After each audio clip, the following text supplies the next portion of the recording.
அமலாக்கத்துறையால் கைது செய்யப்பட்டு சென்னை புழல் சிறையில் அடைக்கப்பட்டிருந்த செந்தில் பாலாஜி 471 நாட்களுக்கு பிறகு ஜாமீனில் வெளியில் வந்திருக்காரு. இந்த வேளையில் முதலமைச்சர் ஸ்டாலின் டெல்லி சென்றிருந்தாரு. டெல்லி பயணத்தை முடித்து சென்னை வந்த ஸ்டாலினை சந்தித்த செந்தில் பாலாஜி அவரது காலில் விழுந்து வணங்கினார். முதலமைச்சர் ஸ்டாலின் அமைச்சரவையில் மின்சாரம் மற்றும் மதுவிலக்கு ஆயத்தீர்வை அமைச்சராக இருந்தவர் செந்தில் பாலாஜி. இவர் அதிமுகவில் போக்குவரத்துறை அமைச்சராக இருந்தார். அப்போது வேலை தருவதால் லஞ்சம் வாங்கியதாக லஞ்ச ஒழிப்பு போலீசார் வழக்கு பதிவு செஞ்சுருந்தாங்க. இந்த வழக்கில் சட்டவிரோதமாக பணப்பரிமாற்ற புகாரில் செந்தில் பாலாஜி வீடு அலுவலகத்தில் அமலாக்கத்துறை கடந்த ஆண்டு சோதனை மேற்கொண்டாங்க. அதன் பிறகு கடந்த ஆண்டு ஜூன் மாதம் செந்தில் பாலாஜியை அமலாக்கத்துறை கைது செஞ்சு புழல் சிறையிலையும் அடைச்சாங்க.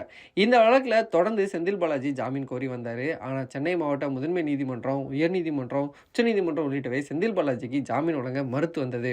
இதையடுத்து மீண்டும் அவர் நீதிமன்றத்தை நாடியும் அவருக்கு ஜாமீன் கிடைக்காம இருந்தது.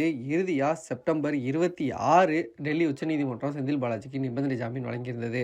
இதையடுத்து 471 நாள் சிறைவாசத்துக்கு பிறகு செந்தில் பாலாஜி ஜெயிலிருந்து வெளியே வந்தார். இதனை செந்தில் பாலாஜியோட ஆதரவாளர்கள் பட்டாசு வெடித்தும் இனிப்புகள் பிரியாணி வழங்கியும் கொண்டாடி வர்றாங்க. சிறையிலிருந்து வெளியே வந்த செந்தில் பாலாஜி மெரினாவில் உள்ள மறைந்த முன்னாள் முதல்வர் கருணாநிதி நினைவிடத்தில் மரியாதை செலுத்தினார். செந்தில் பாலாஜி நேற்று சிறையிலிருந்து மாலையில் தான் வெளியே வந்தார். அப்போது முதலமைச்சர் ஸ்டாலின் தமிழகத்தில் இல்லை, பிரதமர் மோடியை சந்திப்பதற்காக டெல்லி சென்றிருந்தார்.